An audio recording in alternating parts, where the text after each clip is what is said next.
Les artisans commerçants luçonnais ont le vent en poupe. En tout cas, lors de sa récente assemblée générale, l'association qui les réunit, l'ACAP, a pu afficher un bilan très positif. Les actions menées en 2015, notamment les chèques cadeaux, ont très bien fonctionné, les animations aussi. Bref, cela faisait longtemps que l'association n'avait pas connu un tel vent de réussite. Bilan relativement positif puisqu'on a réussi cette année enfin à mettre des choses très concrètes. Vous avez vu le site internet qui a le mérite d'exister, qui n'existait pas, on n'avait pas de moyens de communication et de reconnaissance. Les chèques cadeaux pour la participation directe, commerçants, artisans, professionnels, qui implique tout le monde du commerce. Voilà, ça n'existait pas, ça s'est mis en place. On a annoncé des chiffres de 32 000 euros consommés sur Luçon, voilà, une grosse consommation qui jusqu'à maintenant n'existait pas. C'est peut-être pas beaucoup, et sur le monde du commerce, c'est déjà beaucoup pour nous, donc content que c'est fonctionné. Les chèques cadeaux pour faire participer les commerçants dans le centre-ville, hein, pour la vraie consommation directe, donc ça aussi, ça n'existait pas, ce sera reconduit. Donc si on prend sur une association qui, il y a un peu plus d'un an, avait 25-30 adhérents, aujourd'hui 140, la grande distribution nous a rejoints, on les a impliqués, ils nous aident, on s'aide les uns les autres, ils ont les mêmes problèmes que nous. Donc aujourd'hui, sur une seule année, sachant qu'on est tous commerçants artisans, qu'on travaille, donc on fait tout ça en plus de notre travail, je pense qu'au moins sur cette partie-là, on est content sur l'année 2015.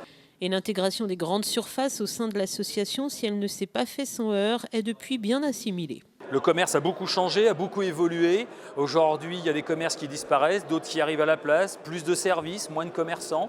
Il faut évoluer. On est en 2016, on s'en va dans des années de consommation différentes. Et donc non, la grande distribution, ça se passe et on a beaucoup de chance. Oui, très bien, on a eu la chance de pouvoir enfin parler, chose qui n'existait pas avant. On ne parlait pas, on ne se parlait pas. Aujourd'hui, monde de communication, et là, on a fait l'inverse. On parle beaucoup, passe beaucoup de temps. On a fait ce soir, on a présenté, voilà, hein, c'était nos amis d'un hyper qui étaient là, on a présenté, voilà, il est assis à côté de nous, tout comme tout commerçant de Luçon. Et ils sont luçonnais aussi.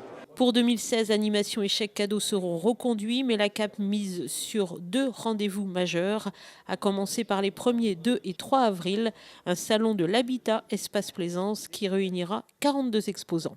On a eu l'idée de reconduire ce salon de l'habitat qui est en priorité fait que pour les gens de Luçon, aux existants de Luçon qui ont voulu le faire. La preuve, c'est qu'on a dépassé les objectifs sur les inscrits, donc on est déjà au-dessus. Donc la preuve, c'est que si on implique un petit peu le monde de l'artisanat, le monde de l'artisanat a répondu tout de suite oui, hein, et merci encore aux artisans parce que c'est grâce à eux que le salon va être fait aussi.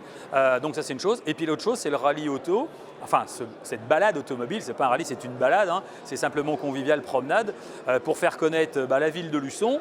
Mais avant tout, l'idée, c'était le commerce et l'artisanat de Vendée, commerce de proximité, la grande distribution. On a décidé au niveau de la fédération de mettre ça en place, et Luçon, bien entendu, participant, plus que participant tout de suite. Voilà, donc quelque chose qui va créer de l'animation sur un samedi, le 28 mai, un samedi en Vendée, unique en France, ça n'existe pas, on est les premiers. Retenez les dates, Salon de l'habitat 1er, 2 et 3 avril et rallye automobile le 28 mai prochain.